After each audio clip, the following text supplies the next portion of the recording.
RTI Live News. Ask for right. నమస్తే, welcome to RT live news. Suryapet జిల్లా హుజూర్ నగర్ లో MRPS వ్యవస్థాపక అధ్యక్షులు మందకృష్ణ మాదిగ విలేకరుల సమావేశం ఏర్పాటు చేసి మాట్లాడుతూ కర్ల రాజేష్ లాకప్ డేట్ పట్ల కోదాడ స్థానిక ఎమ్మెల్యే ఉత్తమ్ పద్మావతి రెడ్డి ఎస్ఐని కాపాడడం చాలా దారుణమైన విషయమని అన్నారు. రిమాండ్ రిపోర్టు తప్పుల తడకగా ఉంది. కర్ల రాజేష్ లాకప్ డేట్ పట్ల స్థానికంగా ఉన్న చిలుకూరు ఎస్ఐ సిఐతో పాటు మరికొందరి హస్తం కూడా ఉంది. ప్రభుత్వం నిజంగా చిత్తశుద్ధి ఉంటే సిట్ దర్యాప్తు చేయించి నిందితులపై కఠిన చర్యలు తీసుకోవాలి. మంత్రి ఉత్తమ్ కుమార్ రెడ్డి మౌనం వీడాలి. గతంలో మరియమ్మ లాకప్ డెత్ పై రాద్ధాంతం చేసి ఇప్పుడెందుకు మౌనంగా ఉంటున్నారని ప్రశ్నించారు. చిలుకూరు ఎస్ఐని సస్పెండ్ చేయకుండా ఎస్పీ ఆఫీసుకి అటాచ్ చేయడం పట్ల కోదాడ ఎమ్మెల్యే ఉత్తమ్ పద్మావతి హస్తం ఉన్నట్లుగా తమ దగ్గర ఆధారాలు ఉన్నట్టుగా తెలిపారు. కాబట్టి ప్రతి నేరాన్ని పోలీసులకు అనుకూలంగా డాక్టర్లు వ్యవహరిస్తున్నారు. ముఖ్యంగా లాకప్ డెత్ కేసుల్లో కానీ లేదా పోలీసు పెట్టిన చిత్రహింసల విషయంలో కానీ డాక్టర్ల దగ్గరికి వెళ్ళినప్పుడు డాక్టర్లు పోలీసులకు భయపడి ఇంకేదైనా కేసులు ఇరికిస్తారనో మొత్తానికి పోలీసులకు అనుకూలంగా నివేదికలు తయారు చేయడం మీద వాళ్ళు దృష్టి పెడుతుండ్రు. అంటే డాక్టర్లు కూడా ఇందులో నిందితులు అవుతారు. కాబట్టి ఇక్కడ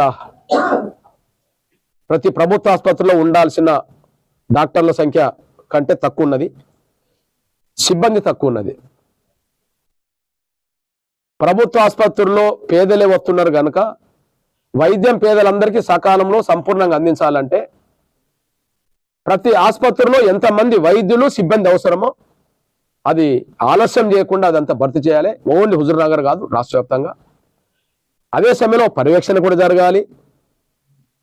మూడవది, వైద్య ఆరోగ్య శాఖ మంత్రి వైద్య శాఖలో కూడా జరగాలి.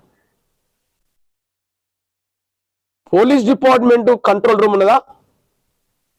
ఈ రాష్ట్రంలో ప్రతి మారుమూలను కూడా కవర్ చేసే అంత అది కదా. బజార్లో కవర్ చేయడం కాదు, పోలీస్ స్టేషన్ గదుల్లో కవర్ చేస్తే పోలీసులు చేసే నేరాలు తగ్గుతాయి.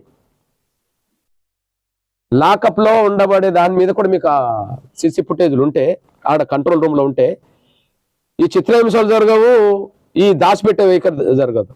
అట్లనే ఇప్పుడు ప్రభుత్వ ఆసుపత్రికి వచ్చే వాళ్ళందరూ ఇప్పటికీ అత్యంత పేద కుటుంబాల వాళ్ళు, ఏ కులమైన కాదు. మధ్యతరగతి కుటుంబాలు కూడా ఏదో చిన్న ప్రైవేట్ ఆసుపత్రికి వెళ్తున్నారు. ఆర్థికంగా ఎదిగిన ఏ కుటుంబం వాళ్ళైనా సరే ప్రభుత్వ ఆసుపత్రుల దగ్గరికే వాళ్ళ ముఖమే, ఆసుపత్రుల ముఖమే చూడరు. అత్యంత పేదలకు అందించే వైద్యం అందించే చోట పర్యవేక్షణ లోపం ఉన్నది.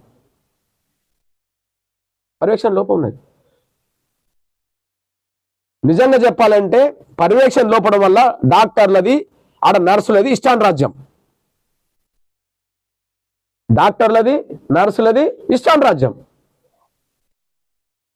ఇప్పుడు మీకే చెప్తున్నా, రాజేష్ తీవ్ర ప్రాణ పరిస్థితుల్లో ఉన్నప్పుడు ఆ బెడ్ చుట్టుపక్కల ప్రాణాన్ని నిలబెట్టడానికి ఎవరు ఉండాలి? డాక్టర్లు ఉండాలి, నర్సులు ఉండాలి.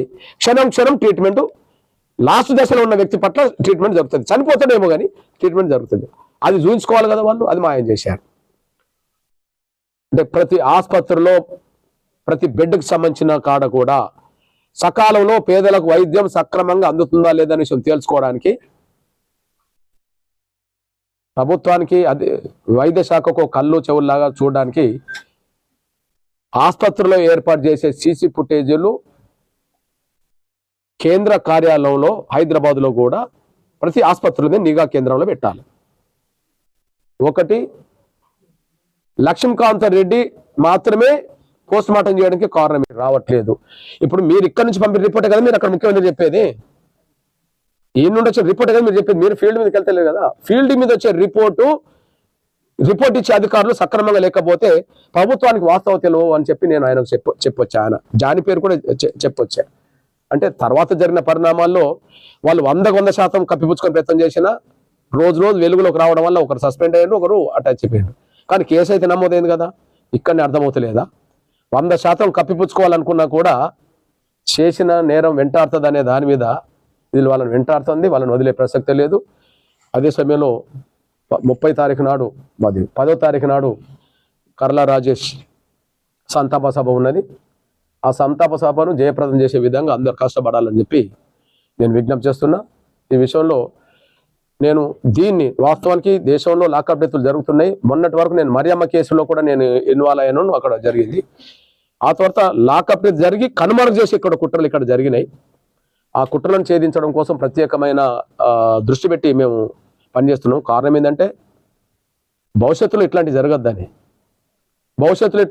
అనుకుంటే పోలీసు వాళ్ళు చట్టబద్ధంగా వివరించాలి, కానీ వీళ్ళే క్రిమినల్స్గా మారద్దు అని చెప్పి. చట్టబద్ధంగా వివరించవచ్చు, నువ్వు అవసరం అనుకుంటే సమాచారం తీసుకోవడం కోసం హైకోర్టు పర్మిషన్తో మీరు విచారణ చేయవచ్చు, కోర్టు పర్మిషన్తో మీరు ఎలాంటి విచారణ చేసుకోవచ్చు, దానికాడ మాకు అభ్యంతరం లేదు. కానీ కేసే ఫిర్యాదే లేని సమయంలో నిర్బంధం పెట్టి చిత్రహింసలు పెట్టి ఆయన చావుకు కారకులయ్యారు. ఇది అరుదైన కేసుగా చూసుకుంటున్నాం, దీన్ని వదిలే ప్రసక్తి లేదు.